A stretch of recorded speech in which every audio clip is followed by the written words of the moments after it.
"Jangan mas." Suamiku terdiam, menghentikan langkahnya. Lalu dia menoleh ke arahku. Wajahnya tegang, terdiam. Matanya menatapku dengan melotot. Aku kaget, "Mas, mas, kenapa mas?" Suamiku tidak menjawab. Perlahan, dia menoleh ke arahku. Aku langsung terdiam. Wajahnya berubah, tatapannya kosong. Matanya terbuka lebar, tanpa berkedip sedikit pun. Aku belum pernah melihat wajah suamiku seperti itu. "Mas, kenapa?" Tidak ada jawaban. Dadaku semakin sesak. Keringat dingin mulai mengalir dari pelipis. Tanganku mulai gemetar. Aku menggoyang perlahan bahunya. "Mas, jangan bercanda." Dia tetap diam. Aku menggoyangnya lebih keras. "Mas." Masih tidak ada reaksi. Seolah tubuhnya ada di depanku, tetapi pikirannya berada di tempat lain. Aku mulai panik. Napas terasa pendek. Pikiranku dipenuhi berbagai kemungkinan buruk. Apa suamiku sakit? Apa dia tiba-tiba pingsan sambil berdiri? Atau jangan-jangan dia sedang melihat sesuatu yang tidak bisa kulihat? Semakin kupikirkan, semakin tubuhku kehilangan tenaga. Air mataku mulai jatuh. Aku terus menggoyang tubuhnya. "Mas," jawab aku. Detik demi detik berlalu. Rasanya sangat lama. Lalu tiba-tiba suamiku berkedip. Tatapannya kembali seperti biasa. Dia mengernyit. "Loh, kenapa kamu menangis?" Aku mundur selangkah. Jantungku masih berdebar. "Kamu tadi diam." Dia tertawa pelan. "Aku cuma bercanda." Aku langsung terduduk di lantai. Campuran lega dan kesal membuat air mataku semakin deras. "Jangan begitu lagi, Mas." Dia membantu aku berdiri. "Maaf, aku cuma mau bikin kamu berhenti takut." Aku menggeleng pelan. Aku benar-benar takut. Suamiku mengusap bahuku. "Lihat ya, tidak ada apa-apa di belakang rumah." Sebelum sempat menjawab, dia membuka pintu belakang. Udara dingin langsung menerpa wajahku. Pepohonan di belakang rumah bergoyang perlahan. Langit mulai redup. Suamiku melangkah keluar. Aku mengikutinya dengan langkah yang berat. Semakin jauh dari rumah, perasaanku semakin tidak tenang. Beberapa meter kemudian, kami memasuki jalur kecil menuju hutan. Aku langsung menghentikan langkah. "Mas, jangan jauh-jauh." Dia tidak menjawab. Dia hanya terus berjalan. Aku akhirnya mengikuti. Setiap langkah terasa semakin berat. Aku berkali-kali menoleh ke belakang. Rumah kami semakin kecil, lalu menghilang di balik pepohonan. Saat itulah keanehan pertama terjadi. Angin yang sejak tadi bertiup perlahan tiba-tiba berhenti. Mendadak hutan menjadi sangat sunyi. Sunyi yang aneh. Tidak ada suara burung, tidak ada suara serangga, tidak ada suara daun bergesekan. Yang terdengar hanya langkah kaki kami. Aku berhenti. "Mas, kok sepi sekali?" Dia tetap berjalan tanpa menoleh. Kesunyian itu justru membuat kepalaku semakin penuh. Aku merasa seperti seluruh hutan sedang mendengarkan kami. Belum sempat rasa takut itu hilang, keanehan kedua muncul. Aku melihat sebuah ayunan kayu tua tergantung di dahan pohon besar. Ayunan itu bergerak pelan, maju, mundur, padahal angin sama sekali tidak ada. Aku mematung. Dadaku seperti dipukul sesuatu. "Mas, lihat itu." Suamiku tetap melangkah, seolah ayunan itu memang tidak ada. Aku mulai menangis. "Mas, pulang yuk." Tidak ada jawaban. Langkahnya tetap tenang. Keanehan ketiga datang beberapa menit kemudian. Aku mendengar suara seseorang bersenandung. Pelan, sangat pelan. Seperti suara seorang nenek yang sedang meninabobokan anak kecil. Suara itu datang dari arah yang tidak jelas. Kadang di kanan, kadang di kiri, kadang terasa tepat di belakangku. Aku langsung menoleh. Tidak ada siapa-siapa. Bulu kuduku berdiri. Aku mempercepat langkah mendekati suamiku. Tanganku menggenggam ujung bajunya. "Mas," aku dengar suara. Dia tetap diam. Tidak menoleh. Tidak menjawab. Aku mulai merasa sendirian meskipun berjalan tepat di belakangnya. Semakin jauh kami masuk, keanehan keempat membuat tubuhku hampir lemas. Di tanah yang lembab terlihat jejak kaki. Aku sempat lega karena mengira itu jejak kami. Namun setelah ku perhatikan, jejak itu hanya satu. Seperti seseorang berjalan dengan satu kaki. Jejaknya memanjang masuk ke dalam hutan. Aku langsung menutup mulut. Jantungku berdegup sangat keras. Aku tidak sanggup melihat lebih lama. Aku memalingkan wajah. Air mataku kembali jatuh. Mas, aku mohon. Suamiku masih melangkah. Aku mulai bertanya dalam hati. Kenapa dia tidak menjawab satupun ucapanku? Kenapa dia terus berjalan? Apakah dia benar-benar mendengar suaraku? Atau aku sedang berjalan mengikuti seseorang yang hanya terlihat seperti suamiku? Pikiran itu membuat lututku hampir tidak kuat menopang tubuh. Keanehan kelima menjadi yang paling membuatku kehilangan keberanian. Di antara pepohonan yang rapat, aku melihat rumah kami. Aku yakin itu rumah kami. Atapnya, terasnya, jendelanya. Aku langsung menunjuk. Mas, rumah kita di situ. Aku berlari beberapa langkah ke arahnya. Namun semakin ku dekati, rumah itu perlahan tertutup kabut tipis, lalu menghilang.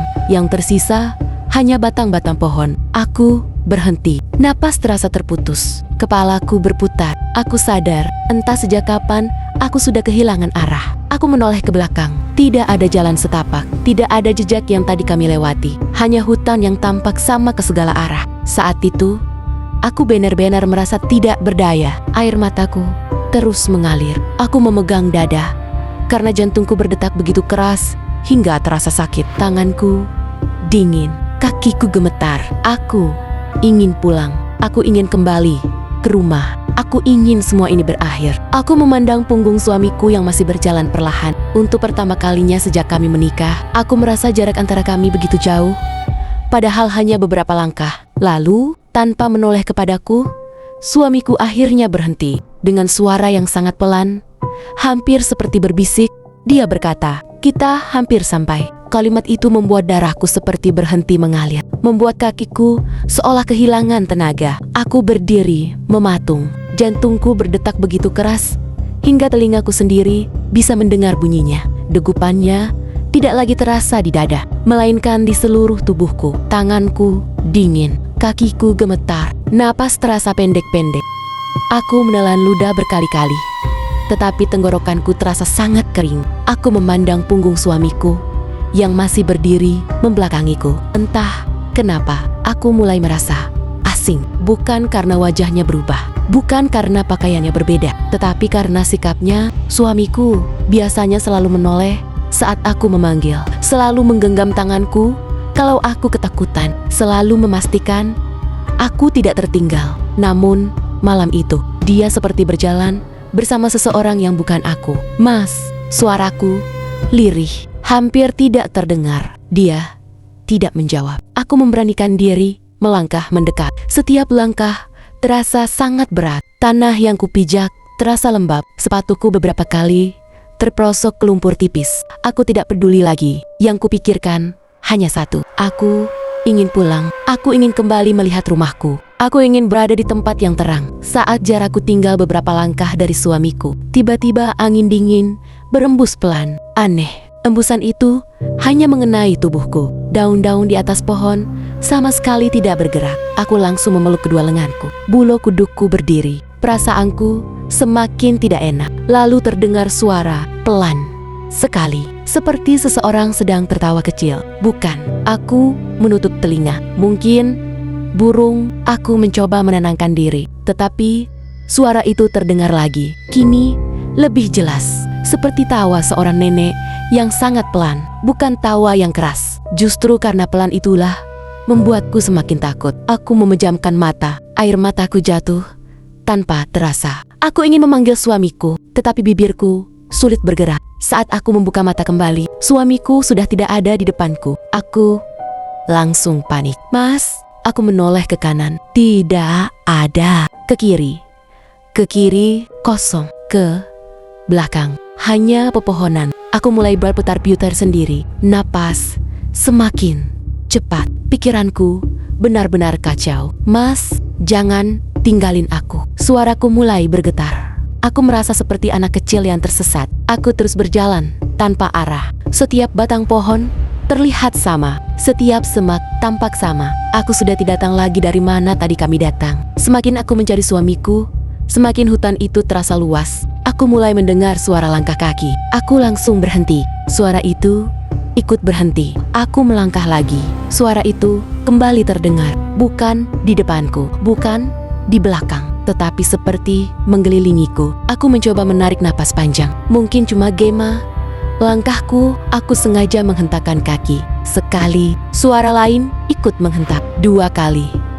2 kali, suara itu kembali mengikuti. Tubuhku langsung gemetar hebat. Aku tidak sanggup lagi berpikir jernih. Aku berlari semakin cepat. Semak-semak mengenai kakiku. Ranting-ranting kecil menyentuh lenganku. Aku terus berlari sambil menangis. Tiba-tiba kakiku berhenti sendiri. Di depanku berdiri sebuah pohon yang sangat besar. Batangnya jauh lebih besar daripada pohon-pohon lain. Akar-akarnya menjalar seperti ular yang sedang tidur. Aku memegang dada. Jantungku seolah ingin keluar.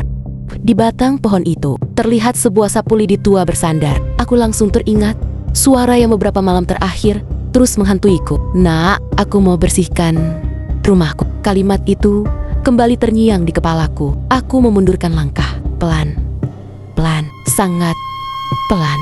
Saat itulah sapu lidi itu jatuh sendiri. Tidak ada angin, tidak ada siapa-siapa, tetapi terdengar suara srek, srek, serak, serak, serak. Seperti ada seseorang yang mulai menyapu tanah di belakangku. Aku langsung membalikan badan. Kosong, tidak ada siapa-siapa. Namun suara itu masih terdengar semakin dekat. Serak, seret, serak. Keringat dingin bercucuran dari dahiku. Mataku mulai buram karena air mata. Aku tidak tahu harus kemana.